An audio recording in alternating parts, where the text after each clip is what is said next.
Bismillahirrahmanirrahim. Surat Yasin Makiyah, tentu surat Yasin Makiyah. Au illa qaulahu, maksudnya Makiyah bangsa periode zaman Rasulullah tesih teng Mekah. Au illa qaulahu kecuali dawuh Allah taala wa idza qila lahum anfiqu ayat niku. Au madaniyatun utus sebagian ulama darani surat Yasin bangsa napa? Madaniyah. Isnatan iku loro kasamaan lan 80 bane ayat-ayat. Jadi surat Yasin kabeh berjumlah berapa? 82 ayat. Bismillahirrahmanirrahim. Yasin. Ya, semua ulama mana Yasin itu mana nama lain dari Rasulullah Muhammad SAW. Meskipun secara ikhtiyat, secara hati-hati, mufassir biasanya bilang Allah alamu bimuradi bi. Allah alamu dan sing pirsa bimuradi kan kersane Allah bi kan Yasin. Tapi kita tahu secara ahwalul ulama, ya saya ulang lagi, kita tahu secara tradisinya ulama tetap mengatakan Yasin maknanya ya Muhammad.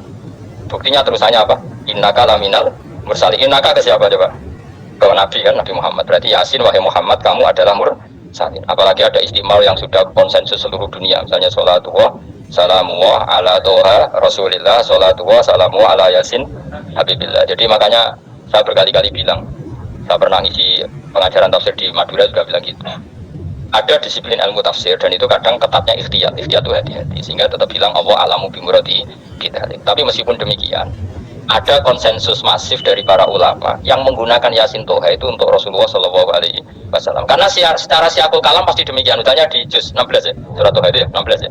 Toha, ya Muhammad, ma anzalna alaikal Qur'ana litasqa. Coba kalau Toha ada artinya Muhammad, lalu siapa yang ada kata ma anzalna alaika? Apa? Coba sekarang Toha ganti ya Muhammad kan pas ya Muhammadu ma anzalna alaika al-Qur'ana litasqa. Jelas ya? Secara siakul kalam Toha menunjuk siapa? Muhammad, karena tulisannya coba ya, Toha diganti kata Muhammad. Ya tentu diganti cara mana?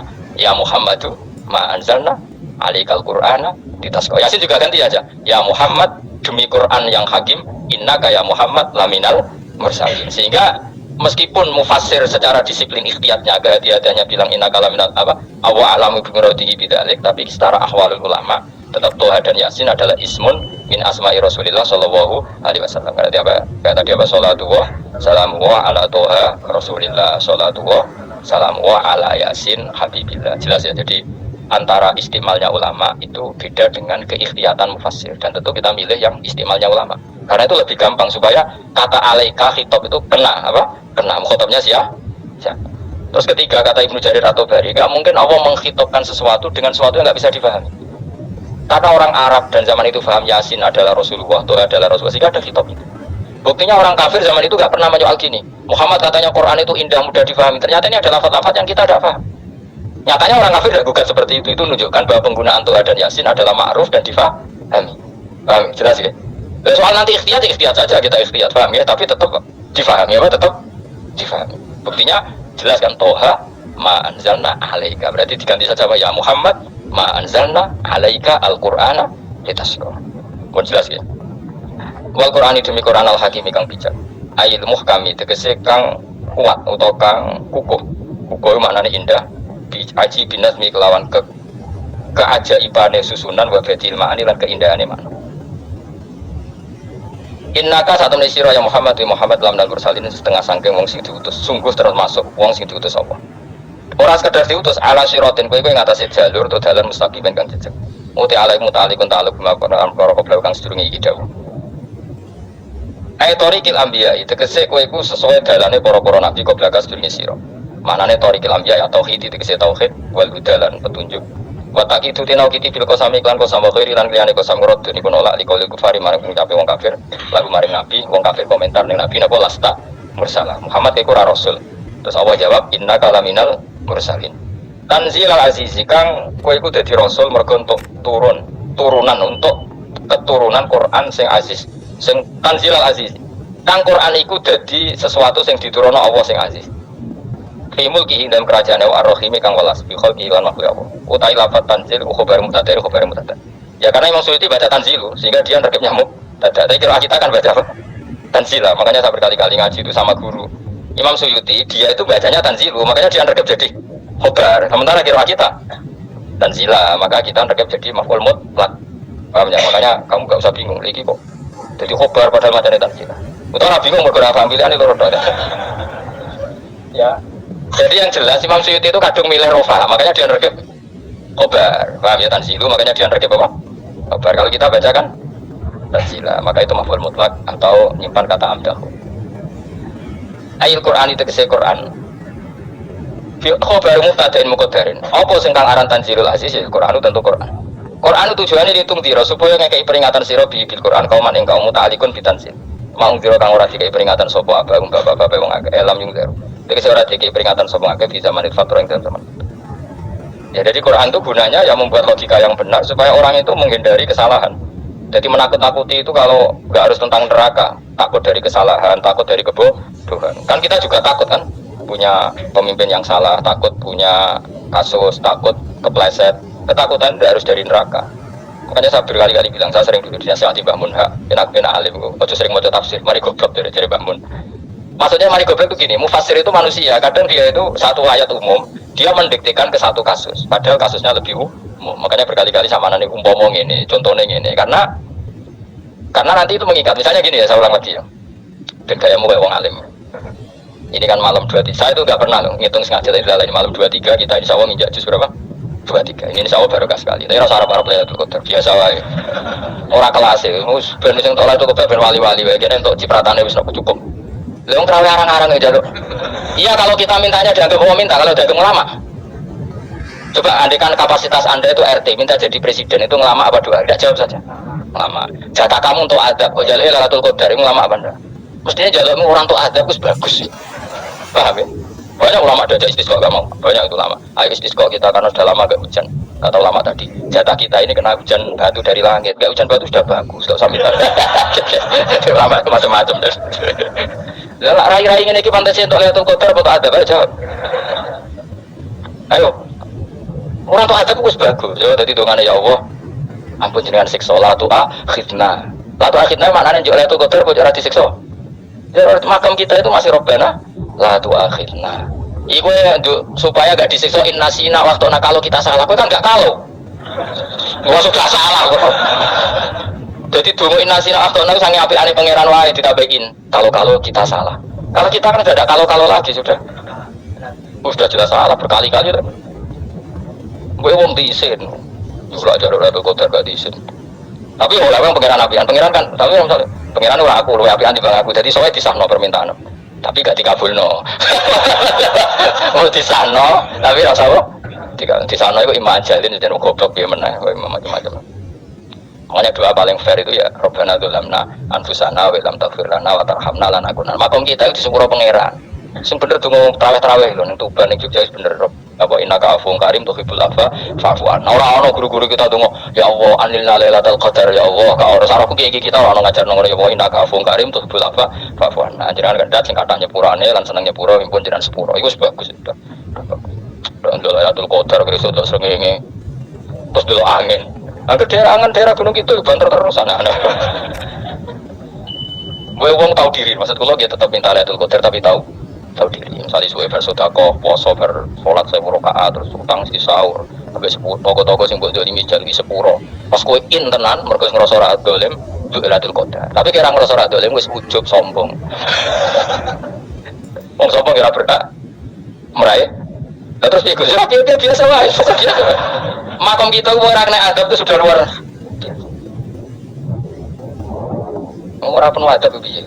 Wis ngene iki luar biasa, lho. Luar. Kok nang ngandel kula. Wis ngene iki keadaan seperti ini terus. Soale dungane wa Rabbana la tu'akhidna in nasina wa akhtana. Jadi itu sudah luar biasa. Nah, ini kan teruskan dawuh Mbah Mun. Misalnya Allah bilang gini, fattaku, maka takutlah kamu. Biasanya fasir ditambahi minan nar, maka takutlah kamu masuk. Sebetulnya yang perlu dihindari dari kita takut salah, takut bodoh, takut terdolimi, takut mendolimi orang lain, takut hidup tidak ada gunanya. Tapi mufassir tentu milih yang populer, takutlah kamu dari api neraka. Coba misalnya gini, kita nanti masuk surga. Kemudian zaman di dunia kita tidak pernah berkampanye ya atau berkontribusi untuk agama. Cara saya itu izin. Kata Imam Malik, saya masuk surga. Kemudian orang mencintai saya masuk surga itu sama. Rasulullah juga gitu. Saya sebagai pemimpin umat, saya malu masuk surga dan satu dari umat saya masih masuk. Nah, jadi lama dulu tuh ketakutannya bukan sekedar masuk neraka, takut malu, takut bodoh, takut keliru, takut. Saya misalnya nanti masuk surga itu malu dengan saya tidak pernah ngajar tafsir Jalalain. Malu saya. Karena katanya Allah, kenapa untuk surga? Terus di surga. Tapi kalau pernah baca tafsir Jalalain kan orang keren nih. Keren artinya saya pernah mengkampanyekan Quran, pernah mengkhidmati Quran, pernah ngitmai kitab engkau ya Allah. Saya pernah ngitmai umatnya Rasulullah yaitu sampai RKB. Pernah mulang, pernah sowan. Saya tiap bulan sowan jenengan gak sopan tapi. Mulane kira sampai sowan ora malah ganggu anak-anak. Kadang santri yo pidol, wis diulang cek sowan. Orang tuh kiai terus di rumah tuh milik keluarga biar fair. Bermulang cek assalamualaikum terus kiai ini kagok keluargane ku kapan? Gue mikir bocah ora karo-karuan. Jadi senang ya di ilmu ini, senang ya di ilmu. Saya ulang lagi ya. Nah, kata yang ditafsir itu sering tidak mengikat. Makanya kata Bahmun, baca tafsir itu dikurangi. Maksudnya dikurangi itu bukan apa-apa. Maksudnya tadi kalimat yang ditafsir itu tidak mengikat. Yang mengikat itu yang kalimat di Quran. Nah, kalimat Quran itu umum, kenapa? Misalnya gini, Allah kalau gini, i'dilu, kamu harus berbuat adil. Lalu adil itu misalnya mufasir menafsir, adil itu menyamakan di antara dua orang konflik. Misalnya di MK 01 dan 02 dianggap sama, itu namanya adil. Itu kan dawai mufasir. Atau misalnya gini, Allah bilang gini ke saya, kan ada di kiai sing adil. Terus adil ditafsiri orang, adil itu menyamakan sesama murid, haknya sama. Nah, tapi bisa saja adil itu di luar itu semua. Misalnya gini, ternyata adil menurut Allah gini, adil maknanya seimbang, apa? Adil itu maknanya apa? Seimbang. Lalu keseimbangan seorang hamba adalah dia ingat Allah lebih banyak. Karena ini bandel yang benar-benar nyata. Allah itu nikmatnya nyata. Sehingga ketika saya sebagai orang alim ingat saya alim itu karena Allah, dikasih ilmu Allah, dikasih cerdas Allah, dikasih semuanya dari Allah. Sehingga saya itu tidak merasa kumur-kumur pada kalian karena semua ini dari Allah. Kemudian Allah sendiri yang memerintahkan, ya, kamu harus mengajar. Maka saya ada arep-arep salam template sampeyan, penghormatan sampeyan, apresiasi sampeyan karena saya hubungannya hanya dengan Allah Subhanahu wa Ta'ala. Itu namanya adil, meletakkan sesuatu proporsional. Itu juga adil. Makanya seseorang itu nggak bisa dikatakan abid selagi belum tahu kalau ibadahnya minallah. Jadi misalnya ke ibadah tok, ternyata kamu yakin itu ibadah kamu, amal kamu itu belum abid. Abid hakikat adalah alhamdulillah alladzi hadana li hada wa ma kunna linahtadiya laula anda tahu. Ketika kita sujud yakin ya Allah alhamdulillah jenengan menakdir saya sujud. Saya sholat alhamdulillah engkau menakdir saya sholat. Sehingga minallah dulu, pikiran itu semua kebesaran kemendahan hari ini minallah dulu. Baru setelah minallah kita yakin billah. Setelah billah juga yakin ilallah. Misalnya gini Allah itu. Setelah saya ngajar tafsir Jalalain, kepentingan saya satu. Hamba-hambanya Allah menjadi tambah mencintai Allah. Tidak mencintai saya, nggak penting sampai mencintai saya. Makanya Imam Syafi'i tiap ngajar bilang begini. Wadidtu annal khalqa ta'allamu hadzal ilma wa la yahmadunani. Saya senang kalau kalian belajar fikih sama saya, tapi kamu tidak usah muji saya. Jadikan fikih ini alat taqarrub kamu kepada Allah. Itu namanya minallah wa ilallah. Itu adil. Tapi adil yang dijelaskan ulama beda-beda tadi. Ada mengatakan adil adalah proporsional antara murid, antara keluarga dan murid. Meskipun kamu senang mulang, jangan terantarkan keluarga, itu udah adil. Itu kan versi, no? Maksudnya bangun, kamu jangan terjebak versi-versi dalam tafsir. Paham ya? Karena Allah hanya ngendikan i'dilu aqrabu. Paham ya? Tapi kan penjelasan adil ini orang versi. Paham ya? Ada yang tulis adil adalah meskipun pimpin masyarakat ya ingat keluarga. Karena yang tukang wayo nafsir adil, adil adalah karena lagi tidak cukup istri satu, maka ya kan jadi repot kan. Tapi kalau kadung istrinya 3 atau 4, adil adalah harinya sama meskipun janda dan perawan. Jadi yang lanang gak adil adalah proporsional. Yang wis suwi dikumpuli dikurangi. Yang baru ditambah. Ya mungkin nggak kalau nuruti. Mungkin nggak. Ya, tapi itu kan versi, no? Maka kata Mbak Mun itu memang saya itu merasakan, saya sebagai mufasir merasakan memang saya kan sering baca Jalalain beda dengan tafsir Munir, nanti beda dengan tafsir Qurtubi. Saya beri contoh misalnya. Dan kamu pasti salah jawab ini. Kalau kamu benar berarti alim tenan. Wa idza darabtum fil ardi falaysa 'alaikum junahun an taqsuru minas shalah. Orang kalau pergi itu boleh enggak ngosor salat? Enggak, jawab saja. Boleh kan? Ngosor salat itu apa? Misalnya salat asar 4 jadi berapa? 2 kali isya jadi 2 kali subuh. Enggak, sudah maju lah. Maghrib? Enggak, kan yang bisa dibasar hanya berapa? Yang rubaiyah, yang apa? Berarti kamu yakin antak suruh minas shalah artinya 4 jadi 2, yakin? Enggak, jawab saja. Yakin. Nah itu termasuk orang pinter gitu. Berarti ilmu lagi saktrip. Ya. Sebetulnya kata Imam Qurtubi enggak. Ayat itu kan hanya bilang gini, kalau kamu bepergian maka kamu boleh menyendak sholat. Qasru itu memotong dari aturan yang dulu 4 menjadi 2. Sebetulnya ada hanya itu dok. Aturan tidak boleh membawa najis menjadi boleh. Aturan harus tumakninah menjadi tidak harus tumakninah. Misalnya kamu sholat dalam keadaan perang, wajib tumakninah apa boleh sambil lari-lari? Boleh sambil lari-lari. Boleh gak ketika perang kamu sholat sambil menghadap tidak ke kiblat? Boleh. Makanya antak suruh minas sholat maknanya apa? Jika kamu pergi, maka dalam konteks itu kan perang ya. Ayat itu memang konteksnya perang. Mungkin khiftum ayyaftinakumul ladzina kafar. Jika kamu dalam keadaan perang, maka boleh memangkas apa yang pernah wajib dalam aturan sholat. Paham ya? 4 menjadi 2. Garusan menghadap kiblat menjadi tidak wajib. Membawa najis sholat sah enggak? Enggak kan? Tapi kalau dalam perang, kemudian pedang kamu ada najis, nggak boleh dibawa enggak? Boleh. Jadi maknanya tak suruh a'ammu min ayakuna qasr sholat wa a'ammu min ayakuna wajibati sholat yang sekarang enggak wajib. Semua itu namanya juga meringkas kewajiban. Berarti namanya nih, jika kamu dalam keadaan perang, maka boleh memangkas sesuatu yang dulu wajib menjadi tidak wajib, yang dulu haram menjadi boleh. Tapi mufasir menyontohkan qasr sholat hanya 4 menjadi 2. Dong ya? Oh iya, nanti alim ngono tenan wis dokter tafsir sah. Engko tak iku sudah dhewe. Tapi apa orang lain ngakui. Jadi itu contoh kecil. Jadi mufasir karena kebetulan dia tahunya hanya qasr sholat itu 4 jadi 2, dia itu. Padahal di tafsir lain diterangkan qasr itu artinya menyingkat atau mencendak atau memangkas.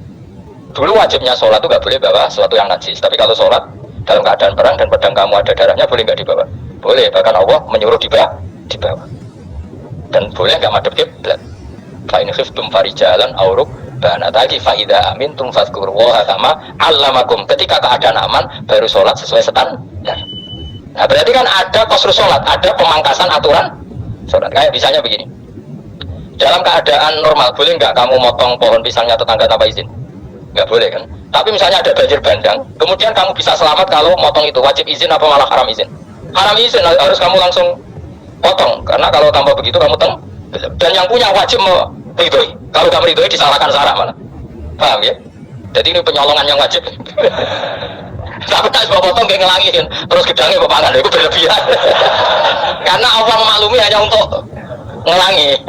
Coba harus menisan lah itu di luar izin syariat apa? Di luar izin syariat itu melampaui batas itu.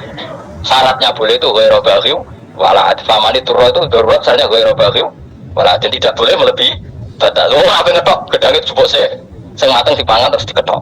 Ora oleh. Paham jelas ya?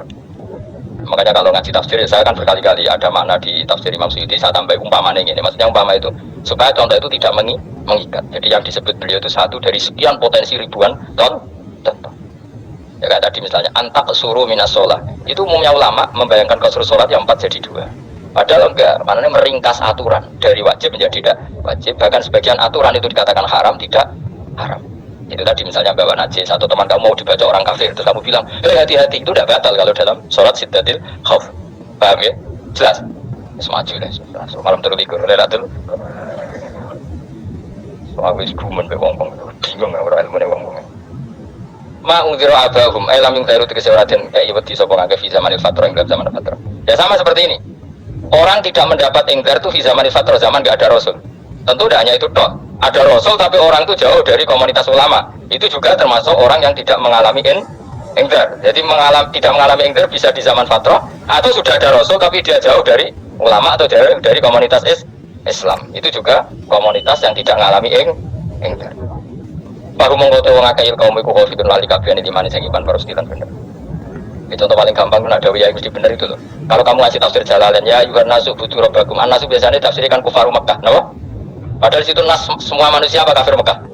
Semua manusia. Cuma konteks dulu karena Nabi orang Mekah dan zaman itu yang diberi peringatan orang Mekah, Imam Suyuti bilang kufaru Mekah. Lah seperti itu kufaru Mekah mengikat apa enggak?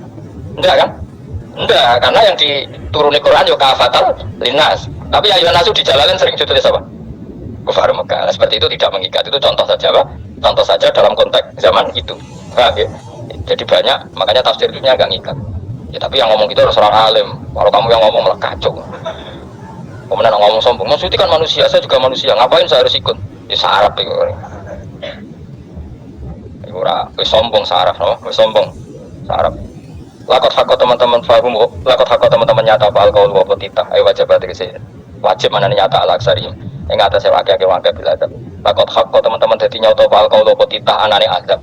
Wajib wajib apa adab alaksari bila adab fahum mengkote wong akeh layu minun ora iman sapa akeh ilaksaru tegese utek agak wong ora iman zaman iku Mas ya maksudnya zaman iku tapi jengben ki mboten ngerti tapi mungkin batu Isa semua orang iman tapi ya banyak yang laiman itu tidak bermanfaat lagi karena wis napa matahari terbit dari napa barat hina layan fa nafsan iman wa lam takun amanat min qabl inna satam ning sun ujalna ka ingsun fi anabi ing dalem gulu-gulune wong akeh tak gawe aslalan ing bleng Biayu doma karena diantu doma karena sento ya di kumpul no ide maring anak kepala di tangan. Di anak gel lah karena satu negel iku ya cuma usung kumpul apa gel aja yang tangan gak unuk maring keger maring apa guru-guru itu jenis unuk. Wong Arab nak darani kene ku unuk, nak darani kene ku nakher. Ya cari wong Arab, yo kene ku unuk, kene ki nakher. Lah gulu nu tangan tidak kok teng napa? Napa? Gulu. Napa ini jenenge cidok nih, jenenge guri-guri. Kaya mung kote tangan ilahi di kumas muatun te kupono igal atkoni maring dagu. Meniki lho jenenge dagu jam udakonin wa ya mustama ulahyan. Kumpule dua dagu atau dua wang nek cuman baru mung kote wong akeh mahuna iku dadi bunder sapa ngakeh. Manane rofuna ngangkat wong akeh usaha ing sirahe wong akeh. Las tati ora iso mampu sapa ngakeh khoda ing ngendekno rukus.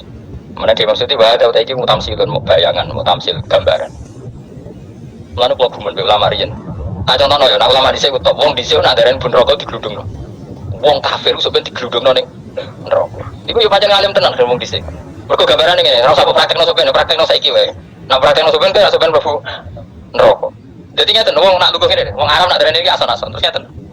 Ngeten. Iki kan iki jenenge dengkul itu kena dagu terus tangan kena cidok tadi kan jadi uang dalam keadaan bunder paham ya nah makanya malaikat kan nyaduk terus duduk kan paham ya jadi mereka kenapa dengkul nempel dagu paham ya tangan nempel cidok terus ditaleni paham ya terus ya kan duduk dong kan ukuran ada bunder apa oke bayang saiki sebenarnya usah gak sama lebu maksudnya paham ya mengenai pemayu serai iso posisi ngono paham ya sebenarnya satu loh, maksudnya itu prakteknya saya gigi orang dulu nah, Dawe Imam Suyuti wal muradu tekang tin kersana iku anagum saat temen wong akeh lha anu nek ora tunduk sapa akeh dari imane maring iman wala faduna nek ora tunduk sapa akeh ora ndilukno usaha wek sira wong akeh lagu krana iman tapi Dawe Imam Suyuti tentu tidak semua ulama sependapat jadi cara Imam Suyuti semua yang dikatakan Quran ini mutamsil artinya mereka tidak tunduk maknanya tidak menerima iman tapi itu cara Imam Suyuti. Ulama lain yang mengatakan tidak, memang orang kafir ketika masuk neraka dalam keadaan seperti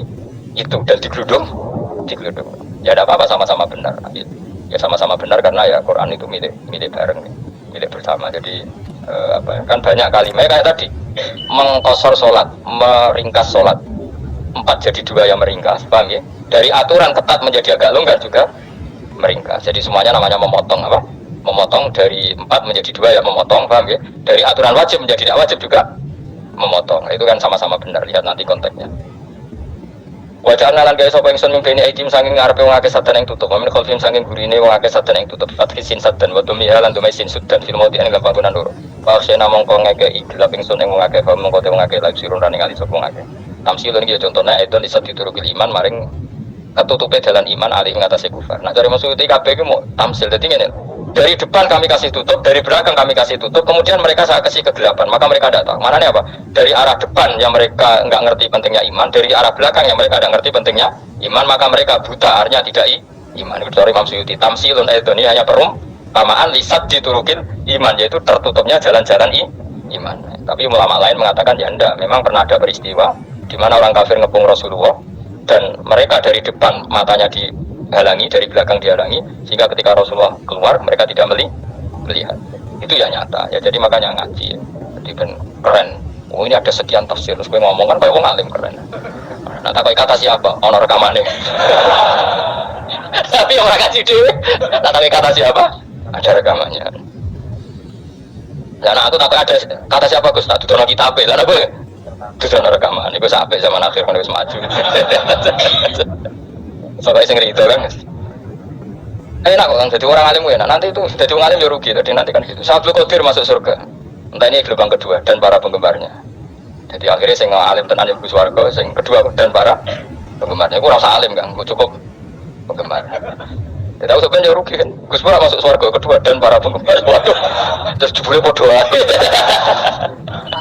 iki saking rahmane Allah kenapa kan masyhur itu hadis itu Rasulullah itu ada sahabat nangis gak bisa tidur nangis berhari-hari gak bisa tidur nangis hanya karena ingin punya satu pertanyaan lama-lama ketemu Nabi ya Rasulullah sudah berhari-hari gak bisa tidur ingin menanyakan ini tapi tidak berani coba kamu tanya saja ya Rasulullah saya ini kalau mati engkau kan suatu saat dipanggil Allah ada ketemu engkau makanya mumpung sekarang saya tak melihat wajah engkau sekuat-kuatnya sepuas-puasnya kata Nabi ya terus kenapa ya kalau engkau di surga saya di neraka kan gak ketemu lagi atau kalaupun kau di surga kan kelasnya beda kan tidak ketemu lagi jadi kemungkinan dua-duanya itu tidak ketemu katanya. Karena tadi bisa aja Ya, artinya Nabi karuan di surga, saya di neraka tidak ketemu. Atau engkau di surga, saya di surga pun beda kelas, ya nggak ketemu. Kata Nabi, tidak begitu aturan mainnya. Almarhum aman, orang itu sesuai yang dia orang bersama orang yang dicintai. Jadi ya saya harus ikhlas kalau kamu saingi. Ya, takdir, no. Wasalnya bodoh kali mengatasi mengakai angker tau itu ngekei peringatan sirah kumeng mengakai takik ilham jadinya angker tak web dari sana hati alifan angker tak kumata sili ala nasil hamzah wa itu khali alifin wabun alifin al-musahal andar-andar hamzah sing ditasil wa ukroran jawa tapi ilan tinggal itu kok amnam tungkirkum wong rais bakat kafir bu iling no tirambu iling no tetap layu minur ragelem iman lah sing iman itu sopa inama tungkiru mesti ngeling no siro maksudnya yang fa'u tekse manfaat itu yang garuka peringatan siro peringatanmu manfaat man ing wong itabat nganut sapa man adikra Al-Qur'an Al-Qur'an adikse Qur'an wa khasyalan uti sapa man ar-rahman ing Allah rahman bil ghaibi padahal ora roh pengiran ya khofa tekse uti sapa wong ing Allah toh walam ya ora ningali sapa wong ing Allah nane bil ghaibi itu apa takut Allah dalam keadaan toh dia tidak melihat Allah lang mereka tak tafsiri bil ghaibi barang gaib ning Indonesia terjemahnya hantu melihat alam gaib itu mana nih dalam bahasa Indonesia hantu mulane bil ghaibi rata terjemah apa ya namanya wa khasyalan uti sapa wong ar-rahman ing Allah rahman bil ghaibi padahal dia ora roh langsung ya orang tadi terjemah ya terjemah itu barang boleh malah repot bapak sih mau ngomongnya kayak berita gembira siro yang man bima khfiratin kelan pengempuran wa ajrin dan ganjaran karimin kang terhormat orang yang seperti itu yang ikuti Quran dan takut Allah itu layak mendapat maghfirah wa ajrin karim wa ta'ala jur karim wal jannatu swarga inna satu ingsun wa nahnu ya ingsun iku nuhi urip ingsun al mauta ing sing mati dibasi krana nafas wa natubulan nulis ingsun fil lauhil mahfuz ma ing apa wae kodamu kang nglakoni sapa ngake fi hayati di Lauh Mahfuz apa yang pernah kamu lakukan ditulis min khairin kaabian wasari dan keelean liyu jazau supaya dibalas sapa ngake alih ing atase iki wa asaru melan yo tak tulis bekas-bekas kelakuan matek saya perkara ustun kang digawe sunah apa bima badhe sak usah ngake jadi perilaku kamu ditulis setelah kamu mati masih ditulis yaitu bekas-bekas sunnah kamu yang pernah kamu lakukan jadi misalnya kok penemu judi selama ada orang judi ya kamu dapat paham ya roh gak makanya ulama ngendikan dulu tubalil amwat tuba liman mata wa matat ma'ahu dunubuh bejo wong mati kemudian dosa-dosanya melok mati pisan mana ini dia mati dalam keadaan tidak pernah melahirkan sunnah keburukan paham ya tapi bejo wong sing mati kemudian dia meninggalkan sunnah kebaikan yang diikuti terus kok sampean ini lo bener gak paham jalan lah nggak jalan harus ngaji jika sebenarnya anak gak paham lah ya gue lo kok jalan dong bisa bapak paham lah ya gue itu sudah bagus apa bagus jadi pokoknya hanut tanam ya hanut pokoknya keren, sampai keren. Jadi nanti sampai anak tuku jalan tak kok pak, kok tuku jalan di bapak aku nih lemari kiono jalan. Tapi di bapak paham juga ya apa betul. Wes top. Jelas ya itu anak tuh rumah kodamu, makanya sisa-sisa amal kita, bekas-bekas amal kita semuanya adalah ditulis sampai Allah Subhanahu wa Ta'ala. Mana kalau kepengen jenengan nate syukuran, pisan-pisan nate syukuran pertama anak kita bisa sholat. Iling-ilingan banyak orang syukuran perkara ulang tahun. Kenapa pertama anak kita bisa sholat kita tidak pernah apa? Syukuran. Padahal sholat itu yang menjadi identitas anak kita, kehambaannya ila yaumil ya. Boyo orang itu sehingga nanti anak kita itu senang sekali. Itu saya itu kalau agak marah, itu anak saya yang paling kecil baru umur 6 tahun. Itu tahu-tahu bilang, "Pak, saya sudah sholat." Karena dia tahu saya itu paling terhibur kalau ada berita sudah sholat. Jadi itu penting supaya orang itu tahu orientasinya bapak itu sholat. Jadi jangan sampai terus anak kita kalau ulang tahun syukuran, tapi pas sholat kita dingin-dingin saja. Lama-lama anak kita berperasaan sholat itu tidak penting. Buktinya apresiasi bapak biasa saja. Itu contoh kecil. Jika nanti tertanam, anak kamu tertanam, nanti cucu kamu tertanam. Jadi itu namanya asar apa? Asar. Jadi harus seperti itu. Jadi ya itu namanya asar. Makanya Nabi Ibrahim nggak berani minta uang sama Allah, minta rezeki nggak berani. Tapi kalau dia menyebut sholat dulu baru berani. Rabbana liyuqimus sholat faj'al afidatam minan nas tahwi ilaihim warzuqhum kata Ibrahim. Supaya mereka kuat sholat ya Allah, nggak apa-apa kamu kasih makan supaya kuat sholat. Karena kalau Nabi Ibrahim hanya berdoa, ya Allah kasih mereka makan, nanti gue zina, gue demenan, gue judi. Nabi Ibrahim melok dosa, makanya dimulai Robbana liyuqimus sholat supaya mereka kuat sholat ya Allah, nggak apa-apa mereka kasih makan. Jadi supaya ini sholat jadi pokok, kenapa kita makan supaya kuat sholat. Andai kan Ibrahim hanya berdoa supaya kasih makan mereka, kemudian kekuatan itu dipakai maksiat, Ibrahim kan ikut dosa. Itu sirinya kenapa doanya Robbana liyuqimus sholat ya. Jadi kata liyuqimus sholat didahulukan apa? Supaya mereka kuat sholat. Maka kasihlah makan, kasihlah rezeki. Jadi supaya sholat jadi pusat orientasi. Itu harus dilatih. Ya tentu kamu latihnya sithik-sithik. Wong anake sapa kan gitu, tapi ini kan cerita aja. Maksudnya orangnya biasa lah, maksudnya biasa lah. Maksudnya aku mau cerita. Kowe gelo ya monggo. Terus mutung ra ngaji ya monggo, gampang. Kowe ora ngaji, kok golek murid kok kowe gampang. Kowe golek guru kok aku kangelan. Ya maksudnya sing gelem ngalah teko ya kan. Oh, liane larang kang nyewane. Wa asarum lan bekas-bekasnya mereka. Makanya ketika Ahmad bin Hambal itu ahli hadis karena selagi riwayatnya dia dipakai orang tahu Rasulullah itu karena ahli hadis. Bener sing paling hebat tentu qala Rasulullah. Tapi apa artinya qala Rasulullah kalau enggak diriwayatkan ulama dari ulama sampai kita? Tapi apa artinya sampai kita nak ono sing ngalahi maca ngene iki. Burohno maca ngene. Paham nggih? Ayo jajal ke tuku kitab Musnad Ahmad. Nah, roh gudi larang ngono. Mergo ora sing maca ora isine, paling kenangane apa? Gudi larang. Tapi baru kena sing maca kemudian bisa ini juga asal. Wis kan kalau niru aku mati ngorek jalan. Ora niru. Tapi aja niru sesate. Orang dadi ra karu-karuan. Jadi Imam Suyuti lho. Tafsirku dadi ngono iki. Aja dirusak kabeh. Wa atarahum mastun nabi ba'dahu. Kalau sudah dilatih, kalau anak-anak sampean mulai bisa sholat, tunjukkan kalau anda senang lewat syukuran atau lewat apa, ya harus besar-besaran. Tunjukkan kalau kamu mengapresiasi secara senang, karena itu identitas kita. Apa identitas kita? Wa kula sayan ning saben-saben perkara. Nasobahu bi fi'lin fasih utawa nasbuhu ta nasabe lafat kula sayan bi fi'lin kan fi'il yufasir. Nasbuhu ta nasabe lafat kula sayan bi fi'lin kan fi'il yufasiru kan nafsiri wa fi'il apa dawa ahsainahu. Ahsaina kula sayan ahsai. Nah berarti namanya wa kula sayan lan ngitung ing saben-saben perkara. Wa kula sayan lan ingsun ngitung ing saben-saben perkara. Manane ahsaina tegese ngitung ingsun ing sak. Ngobat nau tegese ngitung ingsun ing sak di imam ing dalam catatan utawa ing dalam kitab induk. Imam ku manane kitab induk mubinin kang jelas kitab tegese kitab bayin kang jelas wa al-kitabul bayin iku Allahul mahfuz. Subhanallah wa bihamdihi adada khalqihi wa ridha nafsihi wa zinata arsyihi wa kalimatihi. Subhanallah wa bihamdihi adada khalqihi wa ridha nafsihi wa zinata arsyihi wa kalimatihi. Subhanallah wa bihamdihi adada khalqihi wa ridha nafsihi wa zinata arsyihi wa kalimatihi. Subhanallah wa bihamdihi adada khalqihi wa ridha nafsihi wa zinata arsyihi wa kalimatihi. Subhanallah wa bihamdihi adada khalqihi wa ridha nafsihi wa zinata arsyihi wa kalimatihi. Subhanallah wa bihamdihi adada khalqihi wa ridha nafsihi wa zinata arsyihi wa kalimatihi. Subhanallah wa bihamdihi adada khalqihi wa ridha nafsihi wa zinata arsyihi wa kalimatihi.